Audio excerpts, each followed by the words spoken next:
2020. Makita live sa official Facebook page sang Aksyon Radyo Bacolod. Bisita man sa among YouTube channel ang Aksyon Radyo Bacolod ka. Babatian pagi sa www.actionradyobacolod.com.ph. Kaming inyo mga tagbalita. Aksyon and Defensor. Gag-aksyon Dale Salazar para sa mga headlines sa mga balita lokal. Grade 10 na student patay matapos ginbuno sa sagwa sang eskwelahan. Pag-monitor sa foreign vessel gikan sa China, ginatugyan na sa Bureau of Quarantine Negros. Sa balita nasyonal, bago nga NBA chief ginhingadlan ni Presidente Duterte. Pilipinas nagpatuman sa travel ban sa isa ka probinsya sa South Korea tungod sa COVID-19. Sa atong balita international, UAE ginpasiguro nga handa sila sa worst case scenario kasunod nga ang COVID-19 naglapta na sa Middle East. Sa sports balita, LeBron James nakascore sang season high 40 points kontra Pelicans. At sa atong balita entertainment, Marcelito Pumoy na biktima sang fake news. Detalye sang mga balita lokal pagkatapos gid lamang sini.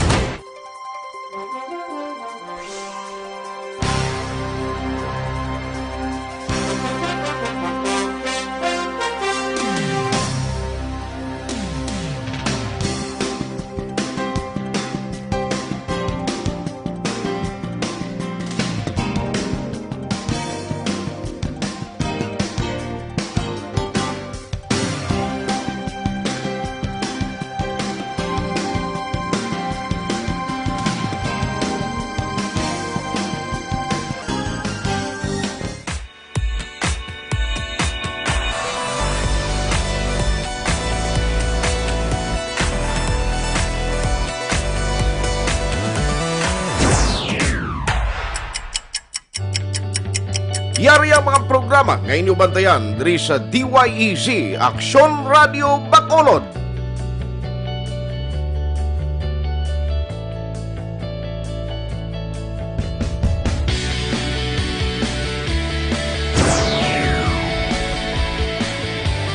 Action Reports, first portion.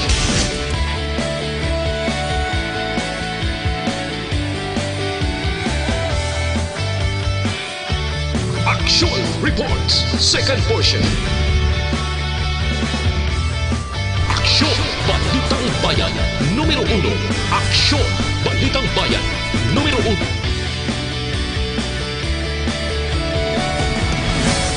Aksyon Balita Morning Edition.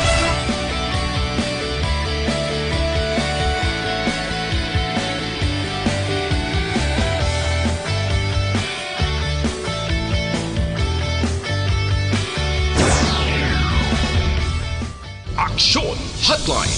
Aksyon Hotline.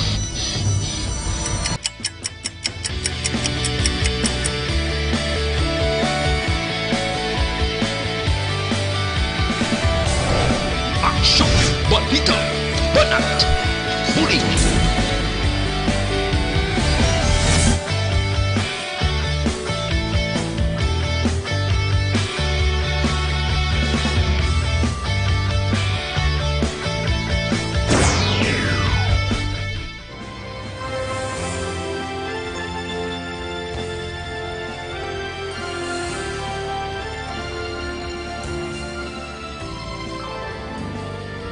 Action Reports Afternoon Edition. Action Reports Afternoon Edition.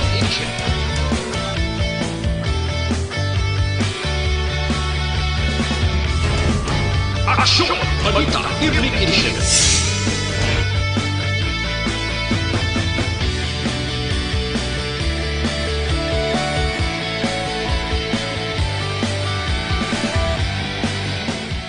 Action Firing Line. Action Firing Line. Lasay sa 17 Aksyon Radio Philippine Standard Time kagaron sa litali na sa mga balita lokal. Patay ang grade 10 student matapos ginbuno sa makapito ka beses sa tubangan sa eskwelahan sa may VMA Global College sa may Purok San Sebastian, Barangay Sumag, syudad sa Bacolod, Singaga. Ginpahayag ni Lieutenant Junito Pastrana ng hepe sa Police Station number 9 mga alas 4 subong hapon Pebrero 26 ang ginbawian sang kabuyang biktima sa Bacolod South General Hospital. Sulod kay Pastrana, base lang inisyang impormasyon, naglambot sa atay kag baga ang igo sang 12 pulgada nga kutsilyong gingamit sang pagbuno sang suspect naging kilala kay Ray John Carmilotes, 27 anyos. Sa karon padayon ng investigasyon sa kapulisan sa matud nga motibo sang krimen matapos nga nagalain-lain ang panugiron sang suspect nga preso karon sa custodial facility sang police station number 9. Una ginpalayag sang suspect nga may atraso sa iutud ang biktima, rason nga iya ginbuno ang biktima. Kaso nga murder ang natanay pasaka boss nga adlaw sang kapulisan batok sa suspetsado. Oo, muginang matubuon mga kwan nga balita, mga more or less mga 4 o'clock siguro sa nga hapon nabugtuan dito sang ginawa ang biktima. Hindi ta tama kay tagi ko na gidang pinaka-detail pero according ka gina sa initial daw igo gidang ang ataya kagang baga. Dapat yan ang hepe sa police station number 9, Lieutenant Junito Pastrana. Ginbawian sang kabuhi ang duwa ka mag-abyan matapos magmugana yung motorsiklo kay truck sa barangay Paglawom sa Banwa sa Binalbagan mga alas 6:45 kay nasang aga. Ang mga nagkalamata ginkilala nga sanday Eddie Hornanero, 31 anyos, kag Pasio Jimenez, 36 anyos, tanan nagapuyo sa sitio Kabanbanan, barangay Libacaw, samtang ginkilala naman ang driver sa truck kay Joy Valente. Legal ang edad kay nagapuyo sa barangay Mamagaton sa Uman nga Banwa. Sa investigasyon ni Police Major Fernando Sombligo Jr., ang hepe sa Binalbagan PNP, nga posible nga madasig ang pagkadalagan sa motorsiklo kag pagabot sa kurbada nga bahin sa Ingdalan, nag-agaw ini sa piyak nga linya kag nagbunggo sa nasugata nga truck. Nakaangkon sa patang kapilasan ang mga biktima rason sang ila kamatayon. Sanday Hornanero kag Jimenez halin nga nagpamiesta sa sitio Kaingin sa barangay Inclaro sa Banwa sa Binalbagan. Yara naman sa custodial facility sa Binalbagan PNP ang driver nga si Valente. Sa iban nga balita lokal, gintugyan na sa Bacolod Interagency Task Force Against COVID-19 sa Bureau of Quarantine Negros sang pag-monitor sa foreign vessel gikan sa pungsod China nga yara malapit sa Bradco Port. Suno kay Dr. Grace Tan, ng spokesperson sang task force, ginpasiguro siya ni Bureau of Quarantine Negros Head Dr. Sebastian Tabuga nga ila i-monitor ang nagabot nga cargo vessel. Ang cargo vessel ang gikan sa Xiamen, China nga may 19 ka mga crew lakip ng 15 ka mga Chinese national kag 4 gikan sa pungsod Myanmar. Suno kay Tan, sa bahin sang Interagency Task Force magasapol ni sa mga port operators angot sa protokola nga dapat ipatuman sa tion nga may mga foreign vessel nga magdungka sa baybayon sa Bacolod City. Samtang wala naman sang may pinaka-latest nga person under investigation o PUI bangon sa suspected COVID-19 nga gindala sa mga hospital sa syudad. Kag nagtapos naman ang 14-day home quarantine sang 11 ka mga persons under monitoring o kon PUMs. Masobra 800,000 ka mga domestic kag foreign tourist na nag-awot sa syudad sa Bacolod sang tuig 2019. So, the Tourism Acting Officer Sandra Sikip, base sa ilang record, 803,911 ang tourist arrivals ng 2019, mas manubos ang 5% kumparar sa 835,784 sa 2018. Nagapakita man sa record nga masobra 7,000 ang domestic tourist, samtang masobra 72,000 ang mga foreigner nga nagkadto sa Bacolod tinalikdan nga tuig. Ginpatag pa nga nagnubo ang tourist arrival bangod sa ginpasira nga pila ka mga accommodation establishment sa Bacolod bangod nga wala sang permit sang 2019. Kag suno pa kay sikip nga makabigman nga factor sa pagnubo sang tourist arrival ang nasunog nga Hava Pension House sa Nobyembre 2019. Posible suno sa kay sikip nga may magasaka pa ang mga numero bangod may pila pa ka mga hotel nga wala nakapasa sa ilang records. It's 803,911. Also, nagnubo ta mga 5%, negative 5%. One is we made some closures, remember? No, we made some closures. And then there was a time, itong nasunog pagid. So that also contributes ang Ang gawain sa pagpahayag ni Tourism Acting Officer Sandra Sisip. Samtang ginklaro naman ni Bacolod City Councilor Dindo Ramos nga may pila ka mga ruta sang tricycle sa syudad sang Bacolod ang ginatugutan nga magbiyahe sa mga national road. Suno kay Ramos, chairman sang Committee on Transportation sa Konseho, mayara siya sang in-authoring ordinansa sa Bacolod nga nagatugot sa mga tricycle driver nga magbiyahe sa pila ka mga national highway bangod ang lugar ang wala ginaagyan sang public utility jeepney o kon PUJ. Ginihemplo ni Ramos nga legal ang pagbiyahe sang tricycle sa may dalan circumferential humalin sa may Banga kuri pakado sa area sang Lopez East, sa area sang Sigasco relocation site sa Barangay Vista Alegre tubtub sa high school sa Barangay Granada. Sunod sa konsehal, ginadilian naman ang pagbiyahe sang tricycle sa may dalan Araneta, dalan Lacson kag dalan Burgos. Bangod wala ini ginhatagan sang otoridad kun basihan ang ordinansa. Samtang intugyan naman sang konsehal sa mga barangay ang pag-regulate sang e-bike nga makabig nga tricycad bangod ang configuration sini ang hindi pwede sa public transportation. Plano sa pribado nga kumbuyahan nga First Taratdev Corporation kag FTC kag Geo Alto nga magpatagan sang rehabilitation kag coastal restoration projects sa iban pa nga mga kasumaan sa Negros Occidental. Sudod kay FTC President kag Chief Executive Officer Eric Tagle, handa ang ila kumbuyahan sa paghimo sini kun hatagan sang kahigayunan. Dugang pa sini nga ini nga proyekto ang nasandigman sa administrative orders ng Department of Environment and Natural Resources na pitsahan Enero 7 tuig 2020. Base sa mga order, ini nga kumbuyahan ang dapat nga magbayad sang extraction fees o kun buwis sa gobyerno provincial kag lokal ka dapat man nga sundon ang mga guidelines sa flood mitigation activities. Magluwas sa Negros Occidental, ini ang ginaplano man nga patigayunon sa probinsya sang Antique, Capiz kag Mindoro. Ini nga proyekto ang kabahin sa public-private partnership. Una sa balita, una sa aksyon. Lasay sa 24 aksyon na Radio Philippine Standard Time. Detalye sa mga nagapanguna nga balita nasyonal pagkatapos gid lamang sini.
Yari ang mga programa nga inyong bantayan diri sa DYEZ Aksyon Radio Bacolod.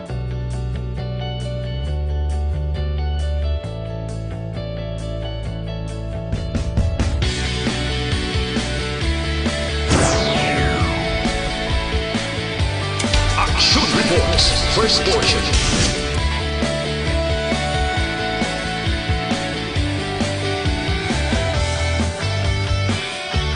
Action Reports, second portion. Aksyon Balitang Bayan, numero 1. Aksyon Balitang Bayan, numero 1.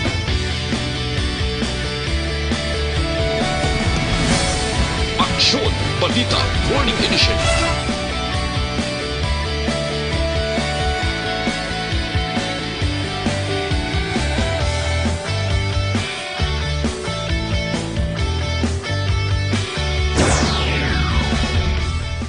Aksyon Hotline.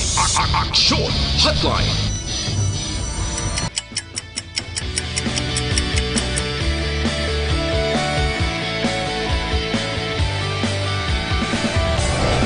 Aksyon Balita Banat Huli.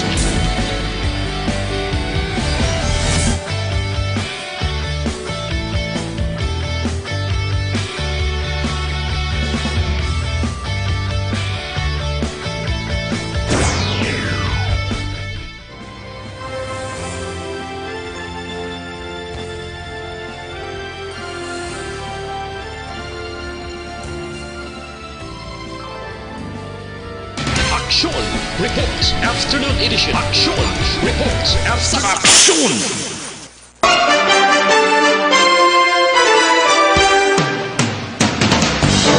Lasay sa 27 aksyon na Radio Philippine Standard Time kagaron sa detalye na sa mga balita nasyonal. Gindesignado ni Presidente Rodrigo Duterte si Eric Distora bilang Officer in Charge o OIC sa National Bureau of Investigation o NBI. Sunod kay Presidential Spokesman na Salvador Panelo, si Distora nga Assistant Director for Intelligence Service ang nagbulos kay Director Dante Giran matapos ini ang nagretiro. Si Distora ang nagpangalagad na bilang OIC sa NBI umpisa nagligad nga Domingo nga daw Pebrero 23 base man sa memorandum maginpermahan Executive Secretary Salvador Medjaldea. Si Distora ang hindi pwedeng ma-appoint bilang director ng NBI bagon sa idalom sang NBI Modernization Law. Ang director ang dapat mangin abogado sa sulod sang 15 ka tuig. Gin-confirmer na sa Commission on Appointment kung CA ang ad interim appointment ni Budget Secretary Wendy Avisado. Sa hearing sang CA Committee on Budget and Management, gipahayag ni Avisado nga mas sobra 80 bilyones pesos sa congressional realignment sa 2020 national budget ang wala ginbaton sa Department of Budget and Management kung DBM bilang pagsunod sa direktiba ni Presidente Rodrigo Duterte nga usisaon sa maayo ang mga items. Suno pa sa Tiglicom ang tanan nga proyekto sa gobyerno nga malakip sa National Expenditure Program ang dapat may rekomendasyon sa Regional Development Council. Ginpromisa man ni Avisado nga i-review ang procurement process ng gobyerno. Agud nga masiguro nga wala sang issue sa ginapagwa nga pondo kag makigsapol sa nagkalain-lain nga ahensya para istoryahan ang mga bakante nga mga posisyon sa gobyerno kag ang pagtingwa man nga i-regularize ang mga contractual workers sa public service. Si Avisado ang gin-appoint ni Presidente Rodrigo Duterte sa DBM sa tuig 2019. Sa dugang pangabalita national, ginpahayag sa Interagency Task Force on Emerging Infectious Diseases nga wala sang nakitaan nga patibaan sang coronavirus disease o COVID-19 infection. Ang 445 ka mga Pinoy nga gin-repatriate halin sa may Diamond Princess cruise ship ngayera sa Japan. Ang repatriation process natapos pasado las 5 sang aga Merkules o konsubong nga daw. Ang mga Pinoy nga gin-repatriate ang yara na sa ilatag sa mga isolation rooms.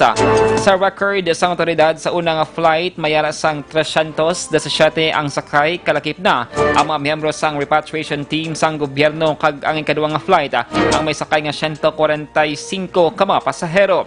Ginpahayag naman sa mga miyembro sang repatriation team halin sa Department of Foreign Affairs sa Department of Health nga makapoy ang proseso sang repatriation tungod tama kadamo sang ginpapuli. Samtang ginpasiguro naman sang DFA nga ang 80 ka mga Pinoy nga nabilin sa cruise ship nga nagpositibo sa COVID-19 ang gilayon man nga papulion sa tion nga makarecover na ang mga ini. Pahayag sang Philippine National Police nga ila discoveryon kung sino sa ilahanay ang nagahatag sang sala nga impormasyon batok sa mga pulis nga ginaangot sa iligal nga droga. Ginpahayag ni PNP spokesman Brigadier General Bernard Banac nga hindi madula ang posibilidad nga mahimo kaupod Manila ang nagadagdag sa mga pulis nga ginaangot sa iligal nga droga tungod sa personal nga motibo, kaakig, kalain sang buot kag iban pa. Suro pa kay Banac kung mapamatud-an nga may mali siya kag may tuyo nga malain ang paghatag sang salang impormasyon, mahimo nga manabat sila sa internal disciplinary mechanism. Dugang pa ni Banac, ang ginahalinan sang impormasyon ang ginavalidate sang maayo sang adjudication board. Una sa balita, una sa aksyon. Lasay sa 31 Action Radio Philippine Standard Time. Huli ang pag-inom sa DTX 500. Baon ang DTX 500 na may tatlo ka mga anti-diabetic properties. Charantin, nga nagapanubos ang glucose vicin. Nga nagakontrol sa imo blood sugar kag polypeptide nga may kaangay nga epekto sang insulina. Mag DTX 500 capsule sa kada adlaw. Ang produkto nga DTX 500 ang pwede na ma-order online kag ma-deliver sa inyo nga balay. Magbisita lamang sa www.kalusuganyan.ph or pwede man i-check ang Kalusugan Yan Facebook page. Detalye sang balita international, sports kag entertainment. Pagkatapos, gid lamang sini.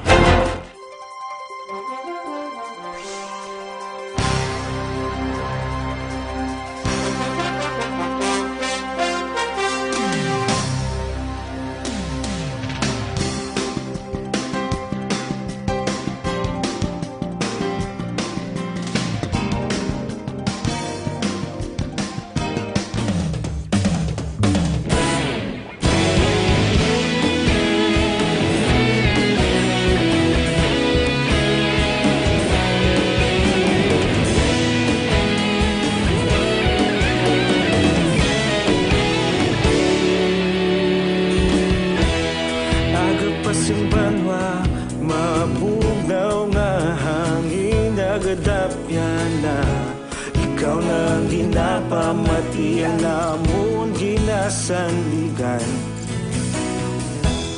tingog sang probinsya kamatuuran ginapalap na minsay nga may dala paglaong kag kasanag tinuig na nagligan ikaw gihapon ang ako nga istasyon sa pagbutlak sang adlaw sa pagtuhaw sang biton mga balita nga dala inspirasyon aksyon radyo bakolod man sa gihapon padayon aksyon radyo bakolod saludo sa imo padayon aksyon radyo salamat kisa pagserbisyo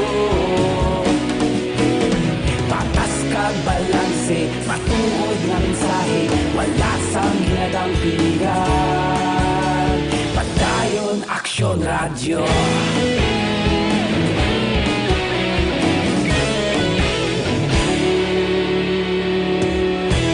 magkulong nun kag negosanon inyong pamatian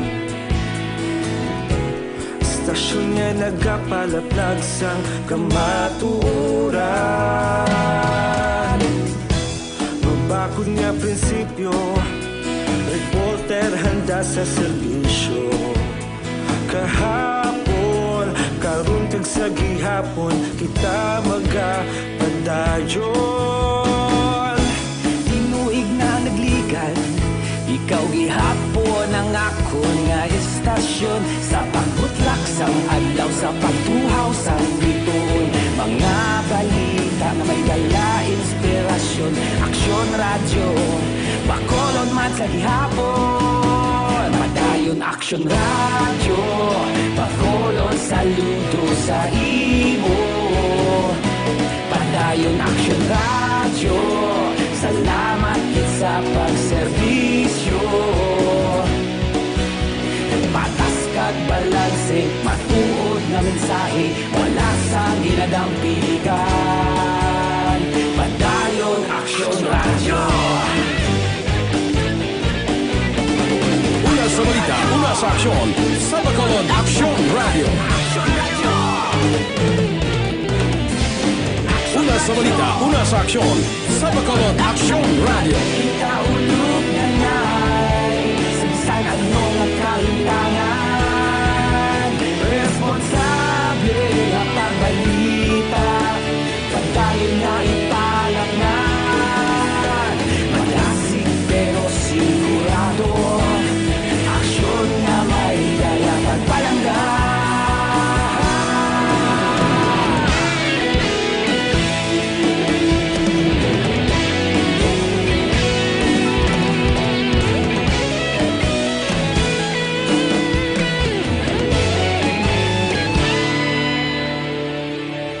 Padayon aksyon radyo bakolod saludo sa imo padayon aksyon radyo salamat kit sa pagserbisyo padayon aksyon radyo bakolod saludo sa imo padayon aksyon radyo salamat kit sa pagserbisyo patas kag balanse matuod nga mensahe It's brought to you by Joy Dishwashing Liquid. Ang balitang ito ay hatid sa inyo ng ACS Manufacturing Corporation. ISO certified. World-class quality. Life Extension, Vitamin D3 for longer life. Sinong ko, sir? Agdala na dumaraw. Safe ko na, sir. Di kinahanglan dito. Lasang ginadampigan padayon aksyon radyo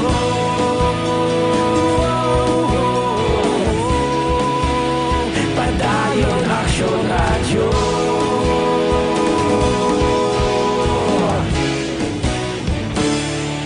padayon aksyon radyo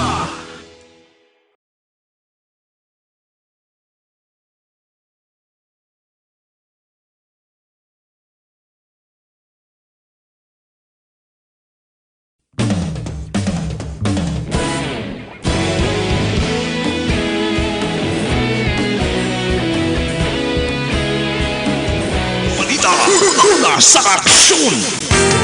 Kag sa detalye sa aton balita international, ginpasiguro sa United Arab Emirates sukun UAE nga preparado sila sa worst case scenario kasunod nga naglaptan na sa Middle East ang coronavirus disease sukun COVID-19. Ginpayag sa opisyal sa UAE National Emergency Crisis and Disaster Management Authority, mayara sa nagakaigo nga pasilidad ang pungsod para i-quarantine ang mga pasyente kag ginmando na ang complete surveillance sa tanan nga tawo nga nagasulod sa pungsod. Ang UAE ang nakarecord sa 13 nga gindiagnose nga may infeksyon sa diin, 3 ang nakarecover na samtang may 2 nga yara sa maluba ang kondisyon. Sa piyag kabahin, ang Iran nga katubad lamang nga pungsod sa UAE ang nakarecord naman sa 16 ka virus-related deaths. Una sa balita! Una sa aksyon! Sa sports, sa balita, ginluto sang Los Angeles Lakers ang New Orleans Pelicans sa score nga 118-109 sa NBA. Languna sa Lakers sanay LeBron James nga may season high 40 points, kag Anthony Davis nga may 21 points, 14 rebounds kag 6 blocks. Ini lang ika-anom nga sunod-sunod nga nagdaog ang Lakers. Ini man ang unang ation nga nakaengkwentro sang rookie nga si Zion Williamson ng Lakers sa diin nakascore ni sang 29 points para sa Pelicans. Samtang daugman ng Denver Nuggets kontra Detroit Pistons sa score nga 115-98. Una sa balita! Una sa aksyon!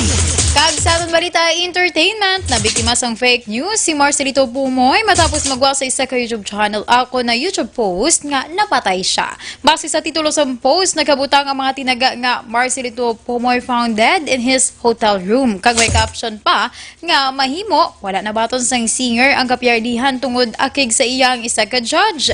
Sa Facebook account sang singer, ginpahayag sini nga makaalarma ang nasambit nga post kag nanawagan niya kung mahimo nga untata na ang pagpalaptas sini para lamang nga magakuha sang views. Dugang pa ni Pomoy nga malipayon siya sa nagakatabo sa iya kabuhi sa karon sa piyak nga wala siya nagdaog. Kag nagpasalamat man sa tanan nga nagsuporta sa iya. Una sa balita! Una sa aksyon!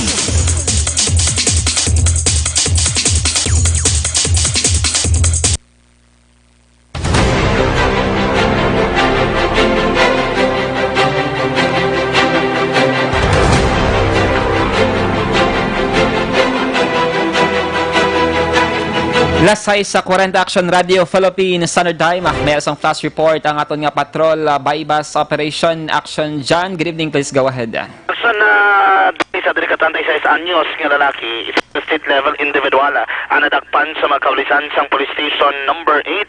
Sila mga bypass operation, igin patigayon karon nga gabi, diri area niha, sang Purok Nara, Baybay, Barangay 8, Surad sang Bacolod. Ang aton diri nakitaan, may isa diri ka bulto, may 4 ka mga palaba nga sachet, isang suspected subo. Mga more or less, kung nataon diri mga 6 grams, posible ini. Kung ano na to sa dangerous drug board o kung DDV value, madangat pa ni mga 42,000 pesos ka valor. So, nga nasuspetsyon subong na-recover naman sang mga kapulisan. Although hindi rin area, gate station number 8, pero kahit ang origin sa transaksyon dito sa area, tugtog nga diri nagluntad ang pagbaligyaan ay ang area naman sa Barangay 8, Surad sang Bacolod. No, arala ang nadakpan, lalaki sa ka-36 anyos, single ini siya, soltero, si Amadeo Holero. Amadeo Holero, ginagawa na ito ng yagin background anong trabaho sini.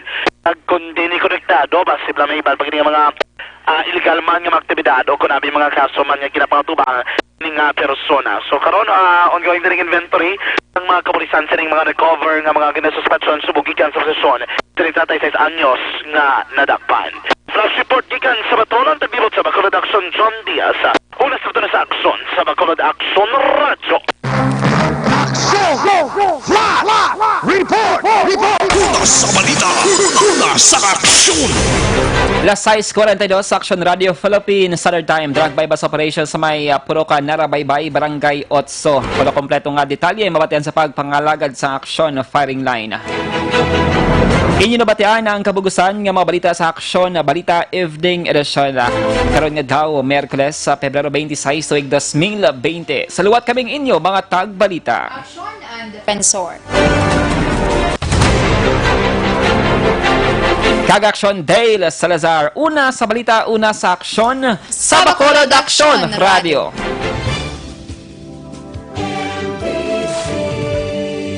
Manila Broadcasting Company.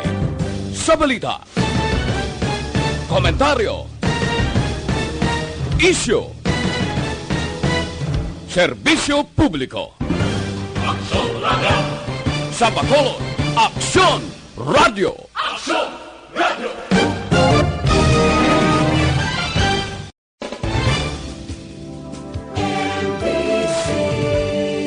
Manila Broadcasting Company.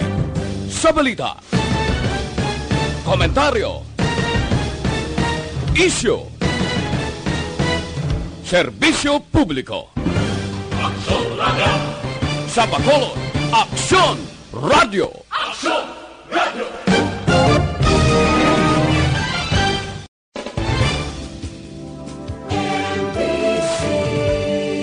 Manila Broadcasting Company. Sa balita, komentaryo, isyu, serbisyo publiko. Sa Bacolod, Aksyon Radio.